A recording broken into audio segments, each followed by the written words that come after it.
देख रहे हैं हल्ला बोल टीवी और मैं हूं आपके साथ सुरभि। शंभूगंज हॉस्टल कांड में उसके पिता करीब शनिवार को करीब 1.5 घंटे तक डीजीपी विनय कुमार से मुलाकात की। इस दौरान उन्होंने आवेदन भी दिया और साथ में एक महिला का भी जिक्र किया जिसने शुरुआत में ही बताया था कि पीड़िता के साथ गलत काम हुआ है।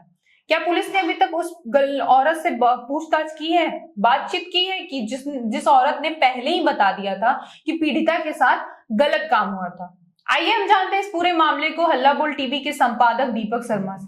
देखिए, जो छात्रा है जिसकी जान गई शंभूगंज हॉस्टल में और जिसके साथ गलत चीजें हुई जी, उनके पिता ने डीजीपी विनय कुमार को जो आवेदन दिया है और जो 1.5 घंटे से ज्यादा उनसे बंद कमरे में जो अपनी पीड़ा बताई है उसमें उन्होंने एक महिला का भी जिक्र किया है जो आवेदन दिया है कि जब हॉस्पिटल ले जाया गया था तो वो उस महिला ने बताया था छात्रा की माँ को कि आपकी बेटी के साथ गलत हुआ है, बहुत गलत हुआ है जी। पीड़िता के पिता का सवाल है कि क्या इस मामले में अब तक इस केस में उस महिला का पता लगाकर उससे पूछताछ की गई है, उससे जानकारी जुटाने की कोशिश की गई है कि कैसे उनको पता चला था, किस आधार पर पता चला था, क्या देखा था उन्होंने। ऐसे कई सारे सवाल पिता ने पूछे हैं और पिता ने कहा है कि वे जो जिस तरह से पुलिस और एसआईटी ने अभी तक जांच की है उससे वे संतुष्ट नहीं हैं। वे न्यायिक जांच की मांग करते हैं इसमें जी। और उन्होंने कहा है कि अगर उन्हें इंसाफ नहीं मिला तो वे आत्मदाह कर लेंगे।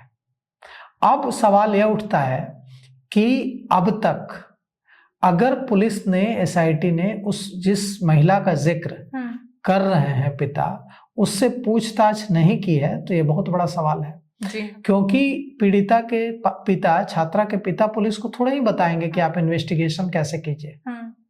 इन्वेस्टिगेशन और पुलिसिंग जो है वो पीड़िता के पिता का तो काम नहीं है, ये तो एसआईटी का काम है। एसआईटी अगर पूछताछ कर चुकी है तब और कुछ सुराग नहीं मिला है उस महिला से तब तो कोई बात नहीं, लेकिन अगर पूछताछ नहीं हुई है या इस बारे में पूछताछ नहीं हुई है कि अगर आपने पीड़िता की माँ को बताया, विक्टिम की मदर को बताया कि गलत हुआ है तो कैसे, क्या आधार था, कैसे जानकारी थी, उसके अलावा भी कई सारे सवाल डीजीपी विनय कुमार से मुलाकात में पीड़िता के पिता ने उठाए हैं। डीजीपी विनय कुमार से मुलाकात कराने तमिलनाडु के पूर्व डीजीपी करुणा सागर लेकर पहुंचे थे।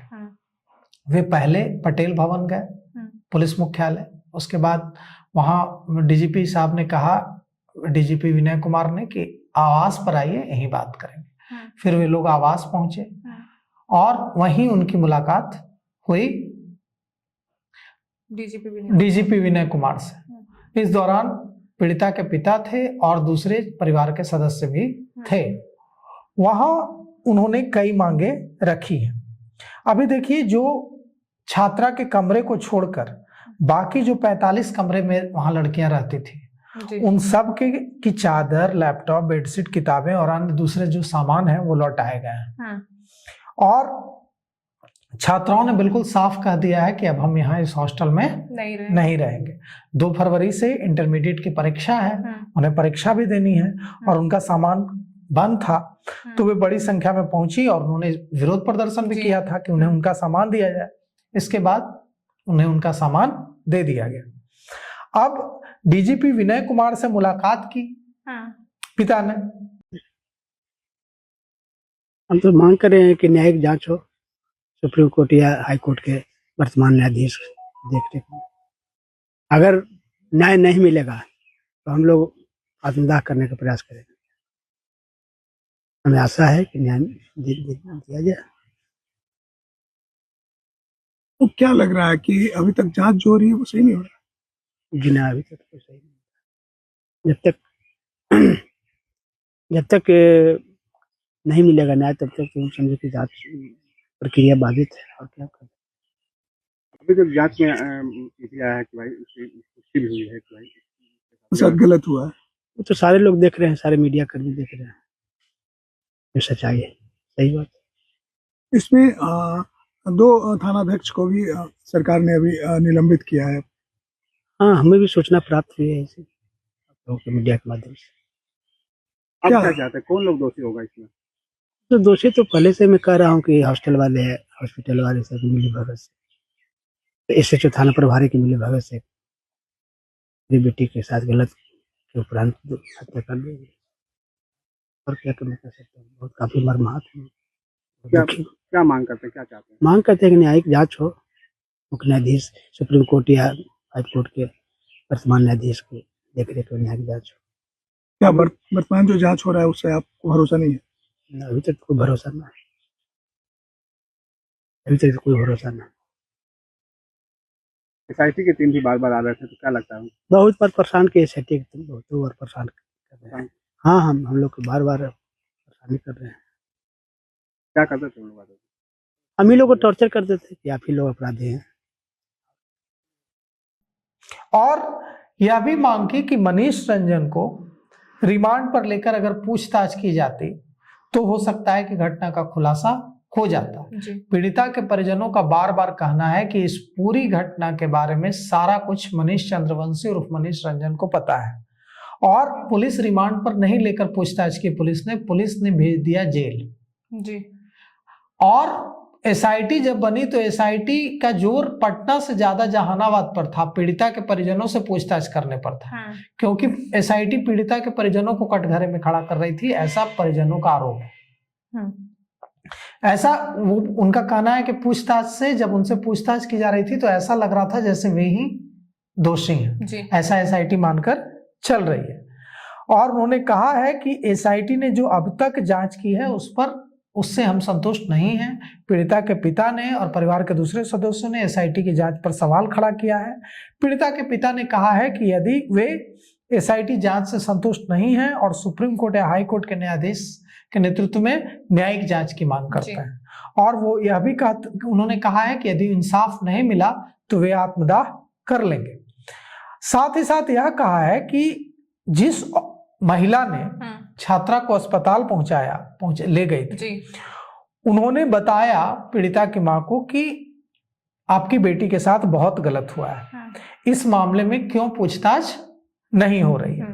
अब देखिए इसमें सबसे बड़ी बात यह है सुरभि कि छात्रा की उम्र 18 वर्ष से कम है, लेकिन परिजनों का आरोप है कि जब उन्होंने यह कहा कि छात्रा की उम्र 17 साल कुछ महीने है, तो वहां की जो SHO है, चित्रगुप्त नगर की SHO थी, अब तो सस्पेंड हो गई है, रोशनी कुमारी, उन्होंने कहा कि 17 साल से ऊपर है तो बालिग हो गई और बालिग दर्ज कर दिया।